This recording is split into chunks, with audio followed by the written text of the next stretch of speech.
ममता उद्धव से गद्दारी करने वाले सांसदों को नहीं मिलेगा मंत्री पद। बीजेपी पर भरोसा कर फंस गए टीएमसी और शिवसेना के बागी सांसद। महाराष्ट्र और पश्चिम बंगाल को मंत्रिमंडल में नहीं मिलेगी ज्यादा जगह। पंजाब और उत्तर प्रदेश के मंत्रिमंडल विस्तार में भर सकती है झोली। प्रधानमंत्री नरेंद्र मोदी अपने मंत्रिमंडल का विस्तार कब करेंगे? ममता बनर्जी, उद्धव ठाकरे और अरविंद केजरीवाल से गद्दारी करने वालों को कब मंत्री पद मिलेगा और मिलेगा भी या नहीं मिलेगा? क्योंकि यह खबर सामने आ रही है कि बगावत करने वाले सांसदों को मंत्री बनाने के लिए पीएम मोदी तैयार नहीं है, इसीलिए ये सवाल गहराते जा रहे हैं। यानी इनके साथ बड़ा खेल करने की तैयारी हो रही है। खास तौर पर पश्चिम बंगाल और महाराष्ट्र में बगावत करने वाले सांसद अब मुश्किल में घिरते दिखाई दे रहे हैं। पीएम मोदी इन सांसदों को मंत्रिमंडल में लेने को तैयार नहीं दिख रहे हैं और इसके संकेत भी मिल रहे हैं।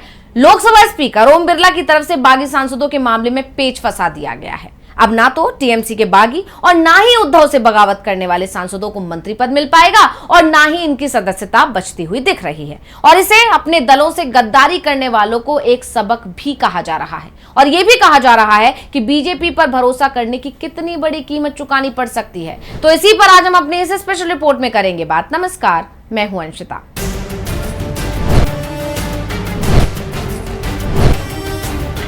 बीजेपी ने टीएमसी और शिवसेना यूबीटी से बगावत करने वाले सांसदों को धोखा दे दिया है, क्योंकि जिन सांसदों ने मंत्री बनने के लिए पाला बदला था, अब उनके सपने टूटते दिखाई दे रहे हैं। टीएमसी और शिवसेना यूबीटी के बागियों को मंत्री पद नहीं मिलेगा और इस खबर के आने के बाद से ही बागियों के बीच भी घमासान देखने को मिल रहा है। वहीं आपसे बगावत करने वाले को जरूर मंत्री पद मिल सकता है। अब ये हम क्यों कह रहे हैं और इसके पीछे मोदी राज में बीजेपी की रणनीति से देखने को मिल रहे हैं, ये बात आप सभी लोग जानते हैं कि मोदी सरकार जब भी अपने मंत्रिमंडल का विस्तार या फिर फेरबदल का काम करती है तो सबसे ज्यादा ध्यान दो बातों पर दिया जाता है। पहला, जातीय समीकरण बना रहे, और दूसरा कि चुनाव कहां होने वाले हैं। जिन राज्यों में विधानसभा चुनाव सामने होते हैं वहां के सांसदों को ज्यादा मौका दिया जाता है, या कहें ज्यादा तवज्जो दी जाती है, या ये भी कह सकते हैं कि उन राज्यों से ज्यादा मंत्री बनाए जाते हैं। जहां चुनाव कुछ समय बाद हो वहां के सांसदों को भी मौका मिल जाता है, यहां तक कि इन राज्यों में बीजेपी के पास कोई सांसद भी नहीं है, तब भी यहां के किसी दिग्गज नेता को मंत्री बना दिया जाता है। बाद में किसी दूसरे राज्य से राज्यसभा के रास्ते उसे संसद में ले जाया जाता है। लेकिन जिन राज्यों में चुनाव लोकसभा चुनाव के बाद होने हो वहां नए मंत्रियों को सबसे कम मौके मिलते हैं। तो अब आप देखिए, पश्चिम बंगाल में कोई चुनाव नहीं होना है, विधानसभा चुनाव अभी हाल ही में हुआ है और अब विधानसभा चुनाव होगा सीधे 5 साल बाद। इसलिए पश्चिम बंगाल पर बीजेपी का ध्यान अब पूरी तरह से हट चुका है। यानी जो वहां करना चाहती थी बीजेपी वो खेल कर चुकी है। जबकि पंजाब का विधानसभा चुनाव सामने है, 2027 में होना है और पहली बार बीजेपी पंजाब में सरकार बनाने के सपने देख रही है। और अब बीजेपी कैसे पंजाब में सरकार बनाएगी, ये सवाल जरूर आप सभी के मन में घूम रहा होगा कि बीजेपी के पास तो पंजाब में 10% वोट भी नहीं है, फिर सरकार कैसे बना पाएगी? तो इसका जवाब शायद चुनाव आयोग के पास होगा, जो सबसे ज्यादा सवालों में इस वक्त बना हुआ है। और यही कारण तो है कि पंजाब बीजेपी के नेताओं की सबसे ज्यादा दौड़ इस समय दिल्ली की लग रही है। पंजाब में चुनाव 6 महीने बाद है, इसलिए जिन लोगों ने आम आदमी पार्टी से बगावत की थी उनकी लॉटरी खुल सकती है, उन्हें मंत्री पद मिल सकता है। लेकिन पश्चिम बंगाल और महाराष्ट्र के बागियों की झोली खाली रहने वाली है। इसके संकेत लोकसभा अध्यक्ष की तरफ से भी दिए जा रहे हैं। तो कैसे टीएमसी और शिवसेना यूबीटी के बागी मंत्री पद से दूर रह सकते हैं, अब उसे भी जान लेते हैं। पहले बात करते हैं टीएमसी की। तो टीएमसी के बागियों की तरफ से दावा किया गया है कि उनके साथ 22 सांसद हैं। जब लोकसभा स्पीकर ओम बिरला से टीएमसी के सांसद 14 जून को मिलने गए थे तो उन्होंने 20 सांसदों की लिस्ट सौंपी थी। लेकिन स्पीकर से मुलाकात की जो तस्वीर सामने आई उसमें मात्र 17 सांसदों की मौजूदगी दिखाई दी। अब हम ये मान भी लें कि 20 सांसद बागी गुट में हैं, जो टीएमसी के कुल सदस्यों की संख्या, जो कि बगावत से पहले 28 थी, उसका 2/3 से ज्यादा होता है। लेकिन ये संख्या इन बागियों की संसद सदस्यता को बचाने में कामयाब नहीं हो पाएगी। वैसे इन सांसदों ने अपने गुट का nationalist citizens party of India यानी एनसीपीआई में विलय कर लिया। लेकिन यह विलय तब तक मान्य नहीं माना जा सकता जब तक कि पार्टी का भी विलय ना हो।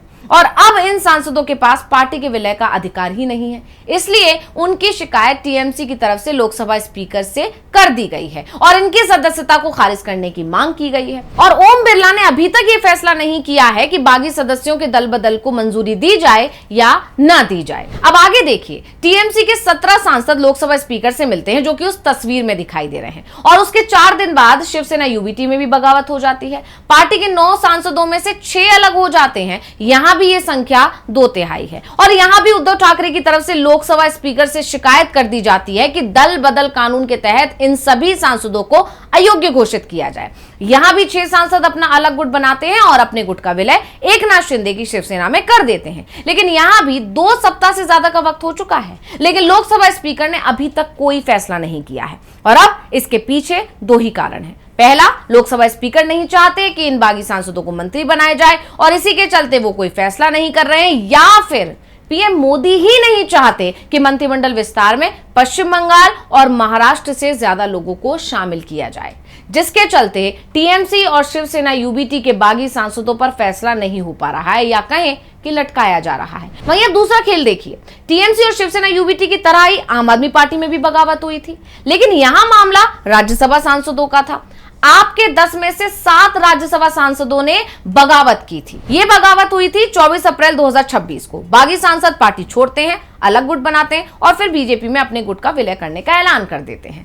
बीजेपी अध्यक्ष नितिन नवीन इन सांसदों का पार्टी में स्वागत करते हैं। मामला राज्यसभा के सभापति सीपी राधाकृष्णन के पास पहुंचता है और वो इस दल बदल को सिर्फ 3 दिन में मान्यता दे देते हैं। 27 अप्रैल को आपके सभी बागी सांसदों को बीजेपी का सदस्य घोषित करने का एक नोटिफिकेशन भी जारी कर दिया जाता है। तो अब आप देखिए कि आपके सांसद पाला बदलते हैं, जिसमें ज्यादातर पंजाब से हैं, उनके दल बदल को तुरंत मंजूरी मिल जाती है 3 दिन के अंदर अंदर। लेकिन टीएमसी और शिवसेना यूबीटी के सांसद दल बदल करते हैं तो उनके दल बदल पर लोकसभा स्पीकर कोई फैसला नहीं कर पा रहे हैं। 20 दिन से ज्यादा हो चुका है और इसके पीछे बीजेपी की बड़ी रणनीति को ही माना जा रहा है, और ये रणनीति है चुनाव की। अपने दूसरे कार्यकाल में पीएम मोदी ने 7 जुलाई 2021 को मंत्रिमंडल का जब विस्तार किया था, तब 36 नए मंत्रियों को शामिल किया था। यानी जब वो मंत्रिमंडल का विस्तार करते हैं तो बड़े पैमाने पर करते हैं और टारगेट पर वो राज्य होते हैं जहां चुनाव होने वाला है। ऐसे में मंत्रिमंडल विस्तार से सबसे ज्यादा उम्मीद इस बार पंजाब और उत्तर प्रदेश को दिखाई दे रही है, क्योंकि इन दोनों ही राज्यों के अलावा जिन 3 और राज्यों के चुनाव अगले साल